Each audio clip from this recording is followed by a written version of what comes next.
So, for today's video nga mga guys, so ayan, naghahanap nga pala ako ng mga plastic bottle nga guys. Yung plastic bottle na yan guys, gagamitin niya ng anak ko sa school kasi nga kasali siya sa pageant. Paramihan silang mabebenta ng plastic bottle. So, ayan nga guys, nandyan ako sa sasakyan, may dala akong plastic.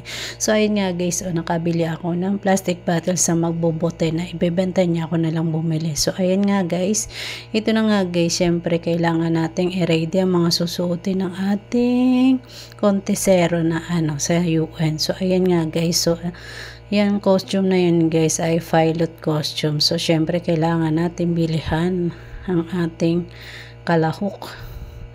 Si birthday boy nga pala yung kasali guys. So, ayan, kaya bumili ako ng pilot costume na kasi yun daw ang kanyang costume.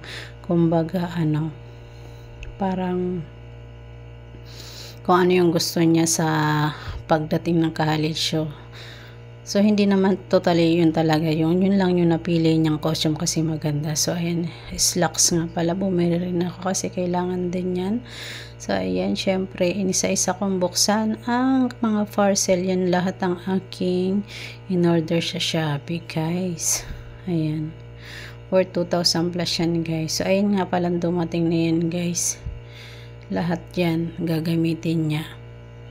Yan ang kanyang susuotin pagrampas sa stage. So, dati pa kasi gusto niyan sumali sa ganyan. Sabi ko, wag na kasi nga magastos. Ngayon, no choice siya. Talaga siya yung pinilo ng teacher. So, kaya pinagbigyan ko na kasi gusto niya rin naman.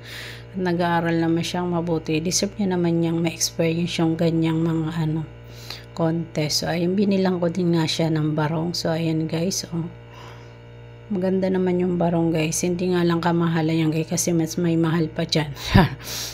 Pero pwede na yan. Mahal na rin yan.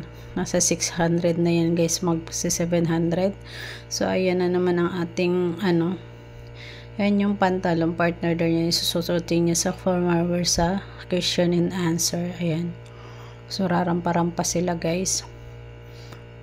Buti na lang at maganda rin yung mga binigay sa akin na items at tama sa sukat. Tamang items. So, thank you very much sa TikTok. So, ayan.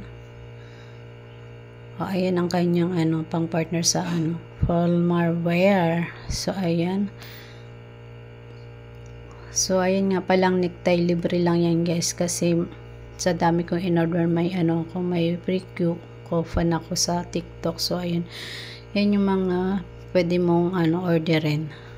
So, kaya zero balance. Wala akong binayaran doon sa necktie. Maganda siya. So, ayun guys, yung unang dumating sa Shopee din yan, hindi sa TikTok. So, ayun, maganda. Yan dapat ang cancel pero binayaran din ng anak ko. So, maganda. Nagbago kasi sila na isusot sa photoshoot, magpipilipinyana or magbabarong na lang daw sila. So, yun lang muna guys. Bye!